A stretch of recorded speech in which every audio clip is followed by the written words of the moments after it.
Welcome to Rev Up Your Business with Hilda Gann, the podcast for people-centric leaders, business owners, and HR professionals who know that people are at the heart of business success.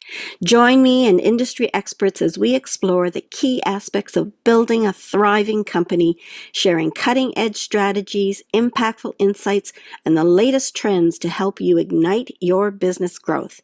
It's time to rev up your leadership, rev up your success. Let's get started. Welcome to another episode of Rev Up Your Business. Today, my guest is Dianne Clark, and she's going to talk about the importance of the gritty executive. I love the topic and can't wait to get started. But let me tell you a little bit about Dianne. Dianne is a leading expert in creating collaborative workspaces. She founded in Niagara, Canada in 2000 Trendspire. She's an executive digital coach assisting countless private, public, and not-for-profit organizations with strategic growth in uncertain times. She's empowering leaders with digital tools and strategies for informed and AI-driven decision-making. Let me introduce you to Dianne. I'm looking forward to our conversation about the gritty executive. Welcome, Dianne. Thank you so much, Hilda. Yes, I'm excited to talk about this as well. Good.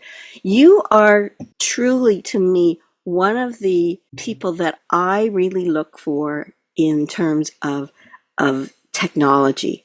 You live, eat, and breathe technology. It rolls off your tongue.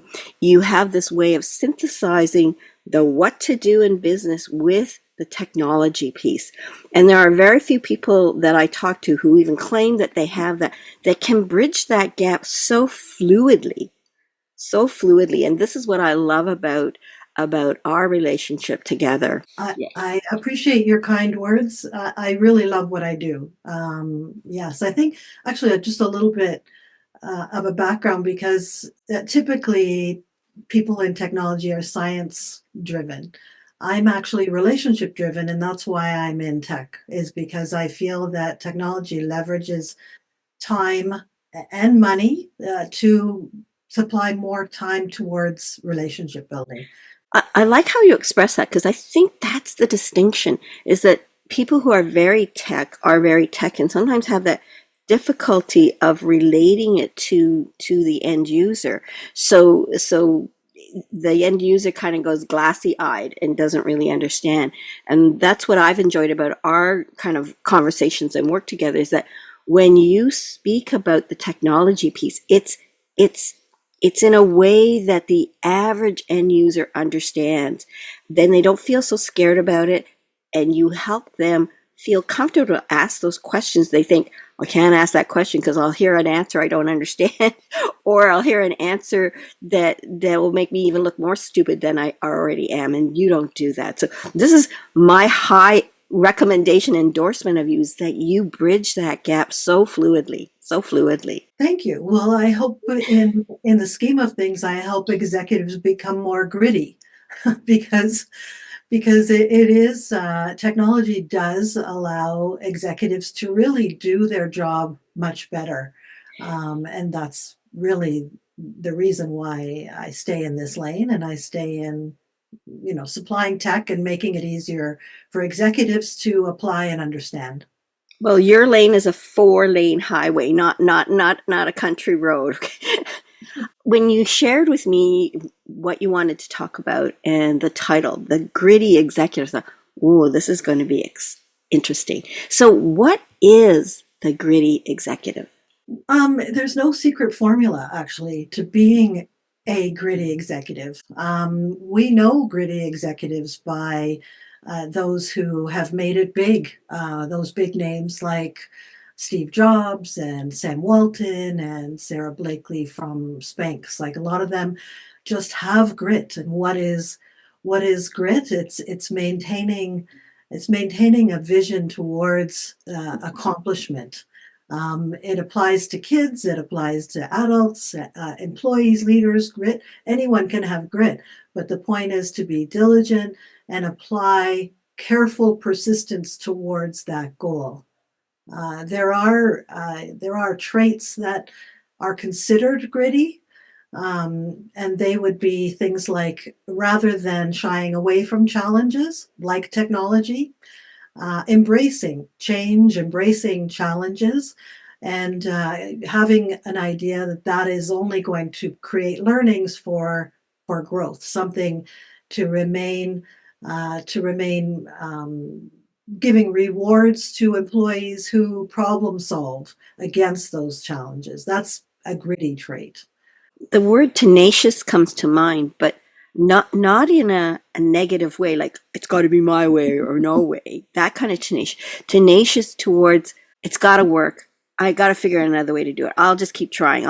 So to me, when I use that word tenacious, I mean tenacious to keep moving forward, to have the courage. Is that kind of one of those traits? Definitely. It's the courage to respond to challenges rather than shy away from them, and to embrace them, embrace challenges.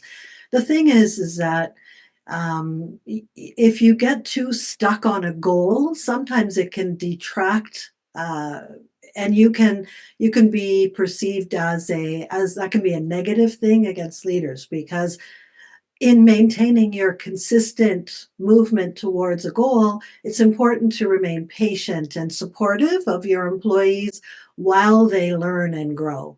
I like Um, how you said that, to be patient and supportive of your employees while they grow. And I mean, since we talk about people-centric workplaces in my podcast, it really is important that you want to keep those people. So if you value them, if you make them feel valued, they'll want to stay and they'll want to help you reach that ultimate goal that you have. Well, a culture of persistence doesn't have to be negative. It can just be, here's the way we can all get rewards by Yeah. focusing on a vision, which is another trait of gritty executives, is to have a vision, to be able to propel your employees towards a goal so that you can have shared rewards. Yeah. You can all share in the results of that vision. So really, it does kind of all boil down to having clear set goals and maintaining a persistent pathway to and supportive pathway towards those goals, and not being afraid to face challenges along the way. So that really is, the three steps to being gritty are goals, setting goals, maintaining a persistent, pathway there, and support throughout the process, which is, to support employees and others, and yourself in some cases, with work-life Yeah. balance Yeah. And to face challenges. Yeah. I like when you say support, you're mentioning supporting the staff, and you said it earlier, and I just want to make sure we emphasize it, is that when you share your vision with your staff and they believe and move forward with that, then you're not one person trying to move this bar. You're 20 people, 50 people, whatever, 5 people if that's what you have. But if everybody is working towards that goal, that's multiplying your abilities. So bringing your staff on, having an idea of what they have, giving them an idea of what you do, they're moving the bar together. When my husband and I had our company and we wanted to create this healthy workplace, it was, steady, persistent, continuing to get moving on that, making people feel valued. And I know I worked hard to provide that consistency. But I remember going back to a reunion with staff, and about 30 people showed up, and this is like 10 years later after we've sold our business. And I looked around that room and I suddenly realized it wasn't just my husband and I. Well, it wasn't sudden, but what I suddenly realized is that all of those people in the room were ambassadors. So there were 30 plus many more helping to achieve those goals, believing in those goals. Absolutely. I know when you mentioned this grittiness, you said just before we went on air, you said I said, I love this topic, Dianne. This is great. I'm intrigued of how this is going to unfold in our discussion. And you says, gritty is the only executives I want to work with, which means like if you're are gritty and you need support, Dianne is the kind of person who wants to support you in that Oh, role.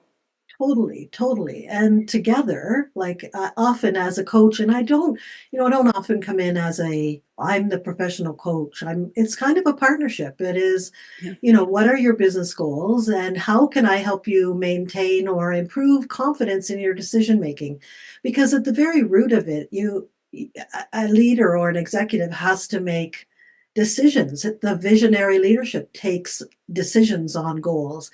It takes decisions to determine what is the pathway there and help employees through. So in order to have that decision making, there has to be critical tools in place. So between the partnership and the right resources and tools, which is, I'll tell you, technology is a shortcut to grittiness, um, and success, because it does ensure growth and transparency for your team. It does apply consistency because technology makes the levels the playing field and makes sure everyone's on the same page.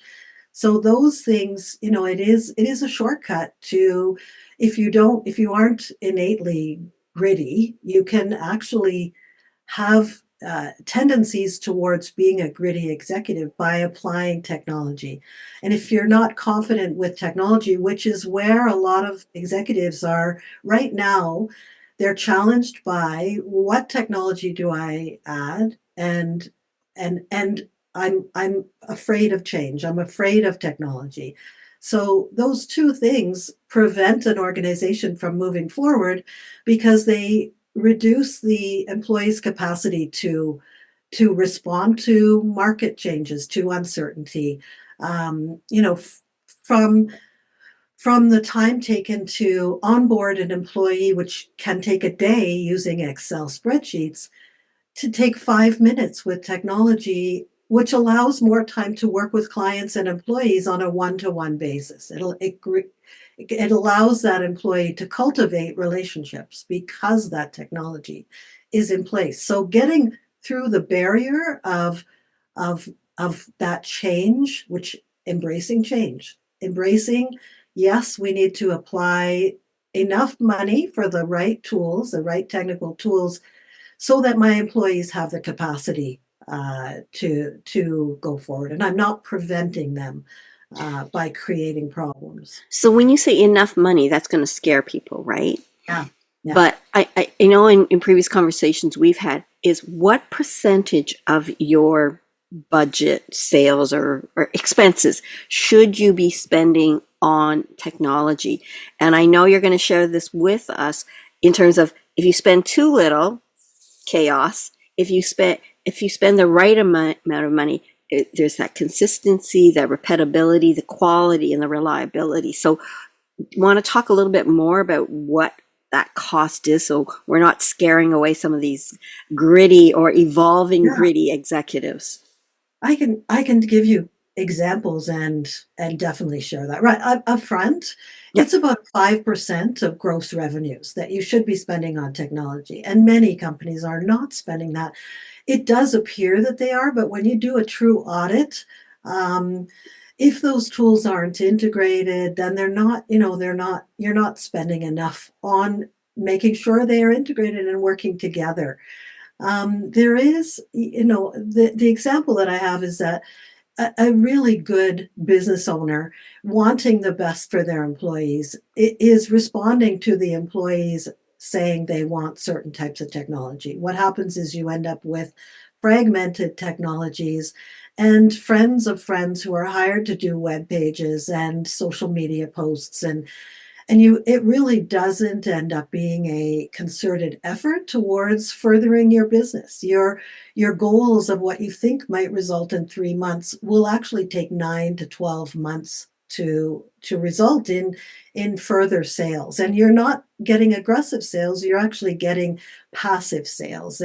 You're not There's not enough money. If you don't put enough money or that 5%. Look at that 5% as a benchmark and say, how can I intelligently spend this amount of money so that I can it results in aggressive sales, sales that moves up very quickly. AI is such a reasonable and affordable way to help employees. You can unify report writing and messaging, personalize client experiences, automate proposal writing, and make social posts 1 minute rather than a half a day to research and post.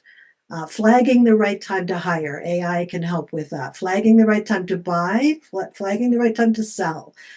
Predictions of when the best time to cross-sell and upsell. AI is helping with all of those things and at a really affordable cost. You can bring those tools to employees, and it really does make their jobs easier, and they're happier, and they have more time to spend with clients and employees. Share the statistic that you have on when an employee has to move from one software to another software because we don't have this integration. To me, integration is key. And a lot of people buy, software A, B, C, D, and E. So they have 5 softwares. Maybe 2 of them are integrated and the other 3 aren't.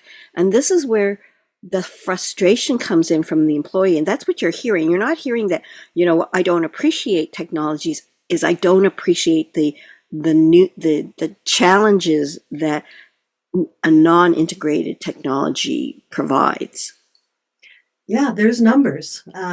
It's about 9 minutes for changing from non-integrated tools from one to another. So if you're working in a project management system and you're changing to a CRM, it's about 9 minutes. If you are time tracking, when you clock in, you're on one software, you move to the software that you're using all day, it's 9 minutes. It's not 9 minutes from beginning. It's actually to get the mindset changed. And that's about 7% of someone's salary for each change of each major software. So if you are working with non-integrated tools, which many, if they listed all the software, I find, Excel and some means of tracking their employees and their purchases and all, their finances, QuickBooks. If you mention all these and they're not working together and sharing information, then you're losing 7% of that salary for each person who's making every change. So that's really wasting money and can't be put towards that technology savings. So when you talk about that 5% budget, used wisely, not, non-integrated pieces, it really can be an enhancer. So an integrated system alone could increase productivity. When my husband and I had our engineering company, we actually shared with our staff, we said that if all of you could look at your workday and provide 15 minutes more efficiency in your day, 15 minutes, that's going to convert to 1% profit for the company. Oh, absolutely. 1% profit, not sales, but profit. So when you have this integrated system, non-integrated system, and every time a person goes 7% in term 7 minutes, that adds up, right?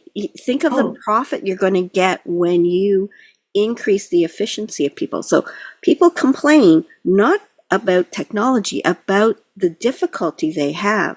And if you're tracking time, and everybody, you say, don't forget to do your time, do it 2 or 3 times a day. What have we lost? 21 minutes because we're tracking. No wonder why they don't want to interrupt their day to track. They'll track later, and then it may not be as accurate. So there's a lot of things to be said for, understanding or having somebody help you maximize your efficiency of time by using integrated, well thought out technology. Yeah, I've helped business owners and leaders save 50%, often 50% on workload optimization, optimizing workloads Did you say down to 15 or 50? 50, 50%, 50. half, Wow. half of what they're currently doing. It doesn't at all mean, what it does is a lot of business owners wonder why their employees are so busy and overwhelmed. And it's because there's not an intelligent workload applied to their employees. So take their workload down 50%, but that does now allow for better relationships. And that is the key to business success is your relationship building amongst employees, the morale that's built because they feel in control, and the amount of time that they can nurture client and customer relationships. They can now, be personable to and happy with their clients and customers. So it doesn't result in any less, like a smaller workload. It actually ends up with the same workload, but 50% of it is in busy work. And 50% of it is in nurturing Yeah, relationships, yeah, which yeah. there is no time for right now. So as a business coach, a business coach isn't the same as a digital business coach. And this is why technology is so key in preventing companies from moving forward if they're not spending enough money or in the right tools, or if they are, they usually have a digital business coach, and they help by integrating technology. They help by navigating the transitions that are required to adopt new technology. They leverage artificial intelligence, their AI, and how to use it, and tips on how to bring it into to workloads, helping build strong relationships. That's where a digital coach can help in the relationship building, to communicate in multiple ways using different devices. And I'll tell you, business owners love this because I'll spend time helping business owners use their mobile phone to manage their business. That's their device, and they can be transparent and work from that device as if they were working in the office, supervising. If transparency is there and the right communication tools are installed, then everyone can see what they need to see the tracking, and make leverage data for informed decision making, which is the root of the confidence for business owners, is to have that data on every transaction, so that they can make better decisions, and move their company forward. Today, that's really hard, but this makes it easy. I think so often, business owners, what I admire about business owners, and I say that I'm kind of laughing because at first I didn't think of myself as an entrepreneur, because my husband started our engineering company and I was the executioner, so to speak. I was the ops person, and I put into vision to practice what the vision was, the foundation part. So I always thought of myself not being the entrepreneur. And then whenever I was with entrepreneurs, I get so excited talking to them. And then when I'm with corporate people and leaders, I get excited talking to them. And then one day it dawned on me, he says, I am a risk taker. I do look at data. I do make decisions, and I make decisions prudently, but futuristically. So I think it's important for people to, as I said, what I love about entrepreneurs is we're risk takers. We are willing to live on that edge, maybe some more edgy than others, but we're willing to live on the edge and try something and take ownership for the try fail, try succeed, yay yay yay kind of mentality. So it's important for people to get the data to make more informed choices. And I know in my practice as a HR consultant and leadership trainer, I try to give people the knowledge to make those decisions. If you do this, this is what will happen. If you do this, this is what will happen. And that's what you do. And I hope through the conversations we've had, people realize that you do bridge that gap for people. It's not just, I'm very tech savvy and I can tell you all the things you need to do. No, I'm people I'm a people connector, and I'm tech savvy. One of the things I do want to talk about before we wrap up is that you've talked about this humanistic approach in terms of technology, but I want people to appreciate that you are very tech savvy when it comes to knowledge of tech, software, etc. Tell us a little bit more about that, Dianne. It is, as just to kind of reach back to the beginning, my approach is really it is about relationships. And I've been in tech since the 90s, to age myself. I mean, I had a server farm in my basement in the 90s, and I ran a bulletin board system, much like Facebook. People dialed up to. Mainly university students and seniors were connecting online by dialing up. That ages me, but that just shows my passion Yeah, you use for that word dial up. Definitely is an age. yeah, before the internet. But my passion for connecting people and relationship building, it really does level the playing field in that you don't really have to have special skills these days. We've come a long way. I've coded in the past. I've coded solutions in, on a LAMP environment.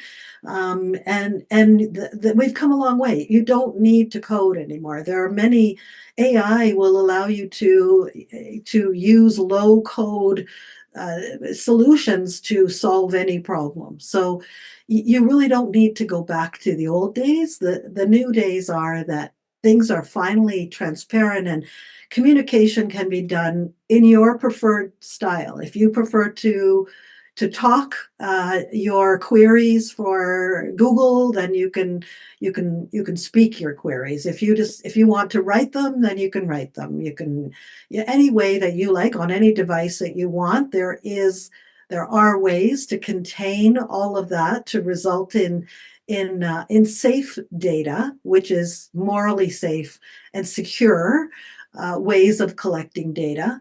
Then the result truly is confident decision making. And that can be in how you communicate. Like you want to be authentic in your communication, then really technology is going to make sure that you are, and that others that you work with are in the loop as well, and no one's in the dark. So Again, focusing on the relationship. I did want to share my perception is that you are so knowledgeable about different softwares. And I know you do a presentation where you show people, oh, what do you want to do? And then you'll flip to a certain software just based on what they say. So my understanding, validate this for me, is that you know many softwares. You don't have a preference for a particular software, but you match the needs of that person, that organization, that process to the best integrated yes. software available. So you are a wealth of knowledge when it comes to not just relationship building and helping people understand in everyday people talk, but you Thank you. know the software choices to help optimize what you're hearing.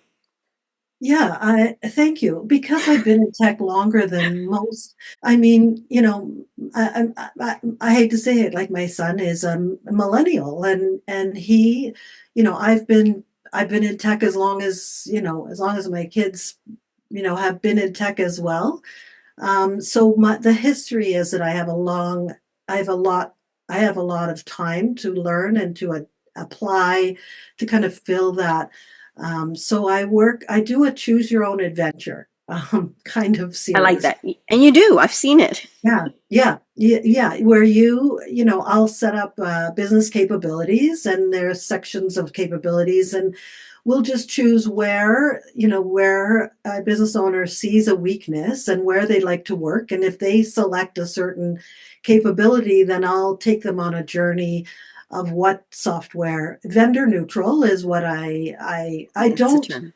Yep. Yeah, I've been involved in selecting and recommending many software products, but I don't profess to make money I'm working for my client. I'm not working for the software company. So I really do want it to be the best product for my client.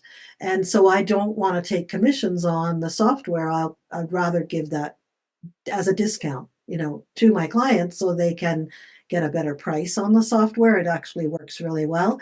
That's the But to people choose, person in you. I want to give a yeah, discount to my client. yeah, I've never taken, commissions on software. So it's always been, let me demo different products, see what you like, see the scenario. I offer a low, here's a low impact scenario, here's a high impact, perhaps higher cost scenario, and here's something in the middle.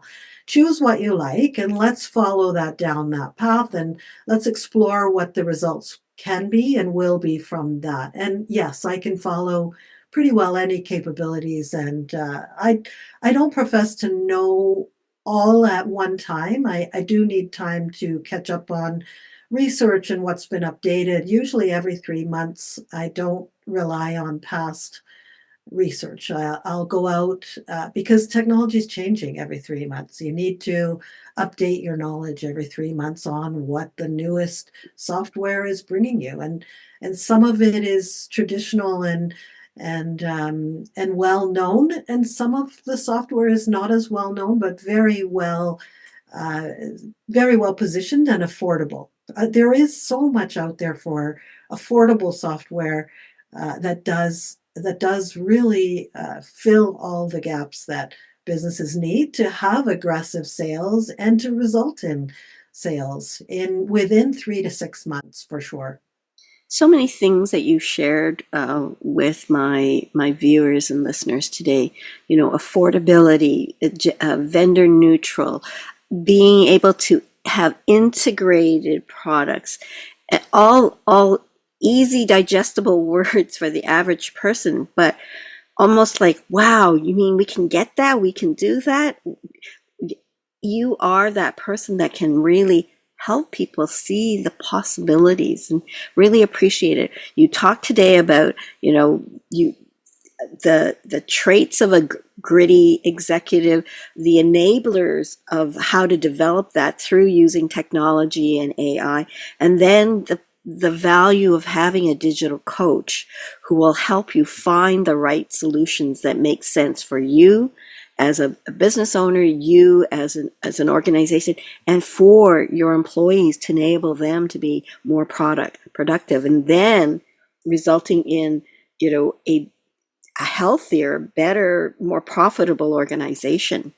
So Yeah. what's next for you, Dianne? Well, we are focusing on businesses are in transition right now, and they need to see that solutions. As again, it takes a bit of grittiness to really buy into the fact that technology can leverage success for your company in these uncertain times. And so I hope that I can help business owners see the value in investing in digital coaching because it really can change the game for them rather than investing in several disparate products or services that are lower cost, which I see so often. I do think that it's worthwhile to explore a bigger picture and I mean, as a digital coach, I not only supply, usually once a week, I spend significant time with a business owner, and then I will supply a 24 times 7 messaging channel. And I do supply software. I do supply software, whether it's software that they will adopt in the process or at the end of the process, it's software that will help them explore the benefits of different ways of solving problems. And so it could be digital marketing, and we go down that path. Here's how digital marketing can work for you. Here's how we can work together on doing it. And like I say, I do supply that software during the coaching during the coaching time, or it is included. All of that is part of being a digital coach. You need to have access to the tools so that clients are not worried about the cost of things. They know that everything comes together, and that they'll see success and results within 3 months for sure. You also mentioned the other day at an event that we were both at of some sessions that you're starting up on. Do you want to share that one too? Yeah, certainly. We call it an AI incubator or an accelerator to help customers get hands-on training with AI. That would be helping with AI tools and strategies. And it includes the things that I just spoke about, which is the once a week check in and coaching, the 24 times 7, plus the tools. We do help migrate your company into an integrated solution, all included. We do look at literacy, how to give you more information about AI, how to form your queries so that you can do proposals with very little effort, how to do some future planning and improve your decision making. And in all cases, it's for people management, for customer engagement, and for back office processes. AI can apply to all of those things.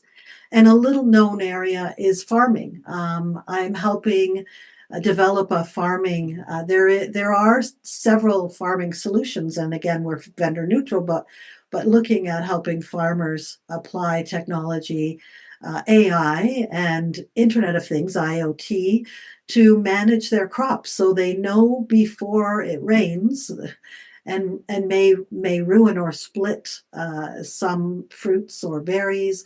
They know the day before based on not the weather forecast, but the conditions in their fields, and they can find out that on their phones. So So it's cool. pretty, yeah, it's pretty incredible where AI is leading us. And it's not.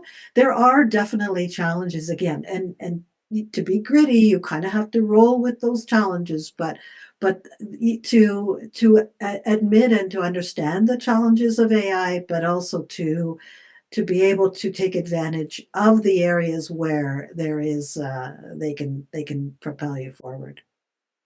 How do people get a hold of you, Dianne?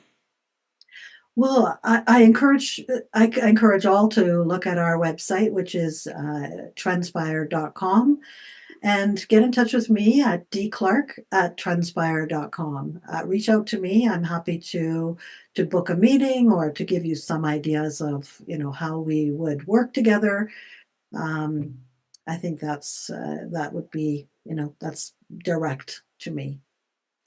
Well, thank you for this really healthy, hearty discussion about the importance of being a gritty executive, and the importance and value of AI and technology in helping enable gritty executives to really shine and build healthier, stronger organizations and businesses.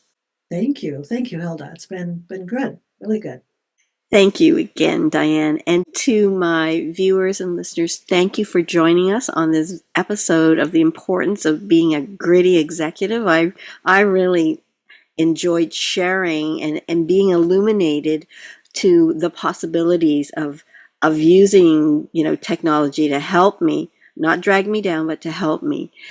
And if you like it, give it a thumbs up and subscribe, because there are many more interesting people out there that really want to make a difference and help you rev up your business. Thanks, everybody. Thank you for tuning in to Rev Up Your Business with Hilda Gann. Be sure to like, comment, and subscribe to our podcast on YouTube and Spotify to stay up to date with all of our latest episodes. For more HR tips, strategies, and to learn how you can create a people-centric workplace, visit our website at peoplebrightconsulting.com.